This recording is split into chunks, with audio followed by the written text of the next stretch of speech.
വലിയ മാളികയായിട്ട് തോന്നിക്കുന്ന പോലെ അതിന്റെ മുകളിൽ കേക്ക് കൂട്ടിയിട്ട് അതിന് തിന്നും. മനുഷ്യന്മാരെ തിന്നിട്ട് മനുഷ്യന്മാരെ മുടിയും നഖമില്ലേ, മുടിയും നഖവും എല്ലാം ഒക്കെ തട്ടിൽ കുത്തും.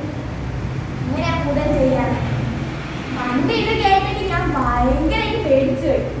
എന്താ സംഭവം? പിന്നെ അതിന് ശേഷം കവിതകൾ കേൾക്കാൻ തുടങ്ങി.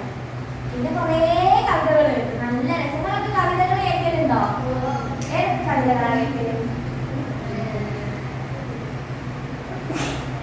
ഭയങ്കര ബോറടി. ഞാൻ വെറുതെ ഇരിക്കാനാവില്ലേ, ഭയങ്കര ബോറടി.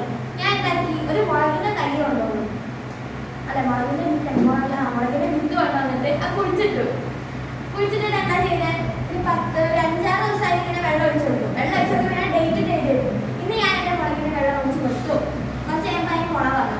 ഇന്ന് എൻ്റെ മുളകിന്റെ തൈ മുള വന്നു, ഇങ്ങനെ ചെയ്തു, ഇത്ര സെന്റിമീറ്റർ വളർന്നു, ഇത്ര ഇട വന്നു എന്നൊക്കെ എല്ലാ ദിവസവും ഇങ്ങനെ എഴുതിയേക്കാൻ തുടങ്ങി. ഇതിനൊരു പേരിട്ടു, എൻ്റെ മുളക് ഡയറി എന്ന് പറഞ്ഞു. നല്ല രസമല്ലേ? അങ്ങനെ എന്തെങ്കിലും ക്രിയേറ്റീവ് ആയിട്ട് ചെയ്യാം. ഫോൺ സ്ക്രീൻ ടൈം പരമാവധി കുറയ്ക്കാം.